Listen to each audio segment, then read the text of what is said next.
Golden Mask when it's fully compressed. And that's also a big plus to me because I do park detecting, and I don't really want to walk in with a big flag saying I'm detecting. Detecting is fine. I've talked to some of the park officials, it's great, but I just like to go in low key. I can go in like this, and then with an extension and a few turns, I've got a full length detector. The only problem with this is you've got to make sure that you keep it even with the controller. And that's just me. I'm just a little bit OCD about having this thing right in line. Alright. See, and voila, I've got it extended. So that's one of the big pluses for this thing. Another thing I want to tell you, when I initially got this detector, it was about a 17-hour window or so that I didn't put it together, and it was because the charger that comes in here only comes with a European type of connector, so I did have to order an American style connector for that. So USA type. So that was not a big deal. It just took Amazon and next day shipping, and it was here, and I got it charged with no problem at all. Now I want to clarify some things. If you are a relic hunter in the United States or elsewhere, this is a perfect machine for you at its default configuration. It is a relic machine. Yeah, it's a relic machine. It is a relic machine, but it does have qualities that make it suitable for use in the parks that I detect. I've had extraordinarily good luck in a park that I have beaten like a rock drummer this park, and I went back into it, come out with about 6 coins in an area that I would have sworn would have been useless and pointless. Now I did hit this park with high kilohertz. I was running when I hit it with the various machines I've got. Well, of course, Safari is everywhere. It's the FDS, so it shoots down all the things. But the XP Deus, I was running it at 18 kilohertz. And I was running this at 8 kilohertz, hoping to get deeper with the idea that I was in a park that I pretty much beat to submission. So that was the reason for that. And I also want to give you a shot that, like I said, it is 100% a relic machine by default. Because like all relic machines, basically the main discrimination configuration you've got is, turn this down,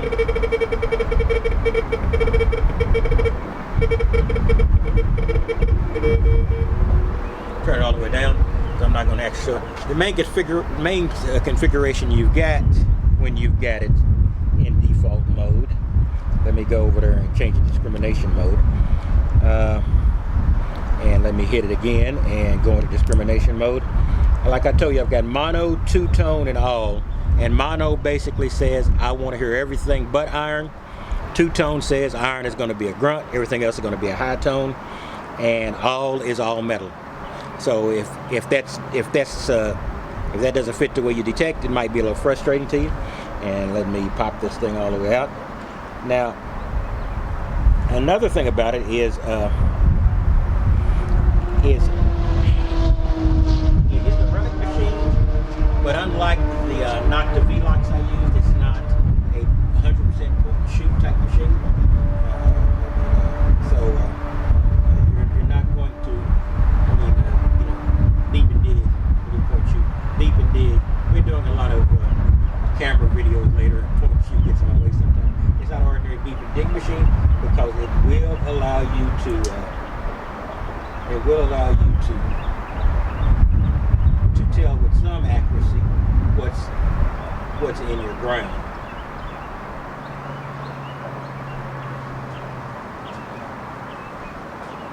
Let me get back up here. It is not a number-based or very accurate number-based discrimination machine. Not at its default. You basically have categories. You see iron going off now because I'm in a very high EMI area. have foil, nickel, copper, and silver, and that's the only designations you've got of what you dig. Now, another good thing, good quality about this machine, I think you're going to find, is that it's going to be a great machine if you're looking for jewelry, because it's going to make you look at every high conductive signal on your VDI screen. I've dug a couple of nickels back to back. I try not to cherry pick, but I do on occasion, so that's a tendency I need to fight. This will prevent that. I found a couple of nickels because I was digging all of the nickel tones, because I was seeing every nickel tone. I had no alternative to any way block out that nickel, no notch, and I couldn't bring up a discrimination to knock it out. So I'm always going to be digging those nickel tones, which is going to be helpful for me. I found 2 nickels, and I found an odd coin. Looks like a foreign coin of some type. So that's going to be a big player for me. And one of the reasons I like this so much, it does not allow me to cheat. So I just wanted to give you a quick rundown of some things about this.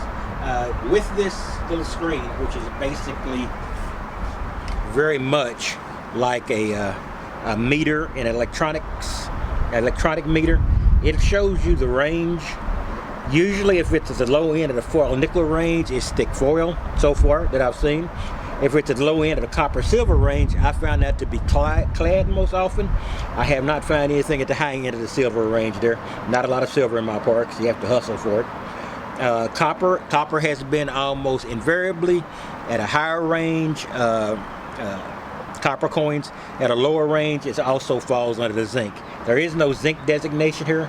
I put zinc as the low end between or right at the nickel copper border. So just want to give you a good lineup of what this exactly is.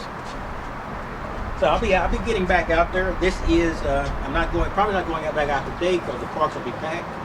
This is Easter weekend. So everybody who has a reason is going to be out there. Going to be out there picnicking and having whatever they want to do for Easter. They're going to be out there doing it.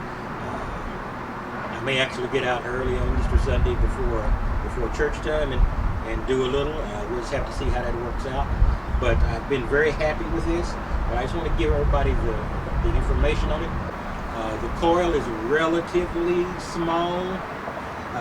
Makes it very good for pinpointing, but if I'm sure that there will be some alternatives with Golden Mask for a larger coil. I'm not sure if I'll use it. I have several machines with larger coils, and the reason I want to use this does not require a large coil, but you know, I might end up getting one time anyway. And this is a very light. The body is either very good plastic. I think that it may be carbon fiber. And like I said, the great thing about this thing is its portability. You know, if you're going to, I keep 2 or 3 detectors in my car most of the time. And I like to keep them out of sight if I'm going in, say, a movie theater or something. So this really helps. If I have this in my car and the Expedeus, I can hide them. I can hide them, you know, with no problem at all. I stick it back in the back and under the trunk lid. Or the boot for our European or British people. So I just wanted to give you a quick rundown. This is all the details I've got right now. The Golden Mask. I've been out with it about 3 times so far, and I have come back with coins each and every time, much more than I would have expected. And I'm going to be taking it out more. And I'm also going to be taking out. People might think about this expensive detector, you're not using it. I'm going to be taking out the Spectre V3i. I did just get a coil, not a coil cover. I just got a rain cover for it. That hasn't been the reason I haven't carried it out. But the Spectre V3i is an analytical machine, and it requires a lot more reading than I usually do. I've carried this out because I don't really have to be analytical with this machine. It's a field machine. I do very well with field machines so far. And the Spectre V3i I think is going to be good. I just have to get away from my qualities of going by the seat of my pants and actually do a little reading and analysis. All right, I'll talk to you later.